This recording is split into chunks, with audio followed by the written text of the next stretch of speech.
Assalamualaikum warahmatullahi wabarakatuh. Di sini Wardah Tunisa dengan NPM 1911080417. Di sini Wardah Tunisa akan menjelaskan tentang teori psikososial yang diampu oleh Bapak Nedi Cornady. Erik Erikson lahir di Frankfurt, Jerman pada tanggal 15 Juli 1902. Ia meninggal di Harvey Court, Manchester, Amerika Serikat pada tanggal 12 Mei 1994 pada umur 91 tahun. Ayahnya bernama Waldemar Isidor Samuelsen dan ibunya bernama Clara Abramson. Sebelum ia menjadi psikoanalisis, Erikson adalah seorang guru seni di sekolah swasta di Wien. Setelah berkenalan dengan Anna Freud, putri Sigmund Freud, Erikson mulai mempelajari psikoanalisis di Wiener Psychoanalysis Institute.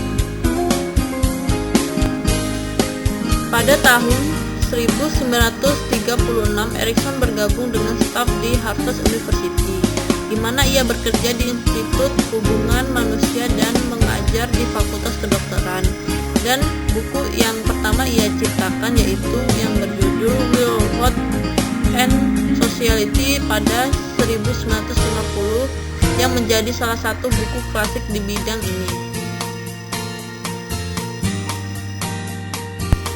Dimensi ego. Fakultalisasi yaitu kemampuan fakta dan data yang dapat diverifikasi dengan metode kerja yang digunakan sebagai hasil interaksi dengan lingkungan. Yang kedua, universalitas. Berkaitan dengan kesadaran akan kenyataan atau sense of reality, menggabungkan hal yang praktis dan konkret dengan pandangan mengenai seluruh alam semesta. Yang ketiga, aktualitas, yaitu suatu cara untuk memperkuat hubungan dengan orang lain agar mencapai tujuan bersama.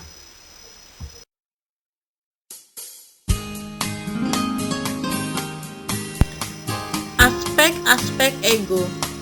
Ada 3 aspek ego yang saling berhubungan. Yang pertama, body ego, mengacu ke pengalaman orang dengan tubuh fisiknya sendiri.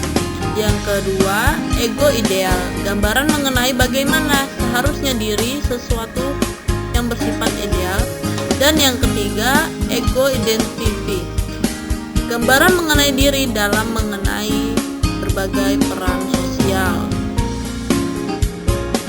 Selanjutnya, pertumbuhan terjadi berdasarkan prinsip epigenesis.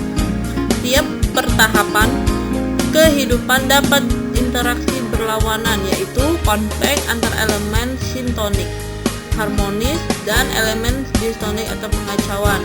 Kedua dibutuhkan sebagai proses adaptasi.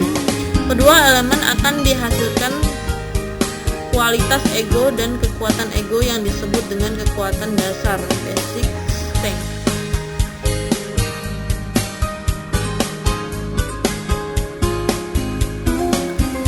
Perkembangan psikososial. Teori perkembangan psikososial berkaitan dengan prinsip-prinsip perkembangan psikologi dan sosial. Teori ini merupakan bentuk perkembangan dari psikososial yang dicetuskan oleh Sigmund Freud. Erikson membagi tahapan perkembangan psikososial menjadi 8. Yang pertama yaitu Truth versus Mean, lahir 18 bulan. Yang kedua, Autonomy versus Debut, 18 sampai 3 tahun. Yang ketiga, Scientific vs Guild, 3 tahun sampai 6 tahun. Yang keempat, Industry versus Security, 6 tahun sampai 12 tahun. Yang kelima, Identity versus Collaboration, 12 tahun sampai 18 tahun. Yang keenam yaitu Intimacy Isolation, dari 18 tahun sampai 40 tahun. Yang 7, generativity versus self-abrogation dari umur 40 tahun sampai 65 tahun. Yang ke-8, integrity versus despair 65 ke atas.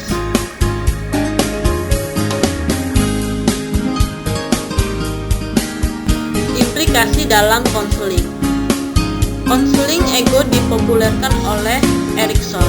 Konseling ego memiliki ciri khas yang lebih menekankan kepada fungsi ego. Kegiatan konseling yang dilakukan pada umumnya bertujuan untuk memperkuat strength, yang berarti melatih kekuatan ego klien. Seringkali orang yang bermasalah yaitu adalah orang yang lemah. Adapun tujuan konseling menurut Erikson adalah memfungsikan ego secara penuh. Tujuan lainnya adalah melakukan perubahan-perubahan pada diri klien sehingga terbentuk coping behavior yang dikehendaki dan dapat terbina agar ego si klien menjadi lebih kuat. Beberapa aturan konseling ego yaitu: yang pertama, proses konseling harus bertitik tolak dari proses kesadaran. Yang kedua, proses konseling bertitik tolak dari asas kejenuhan.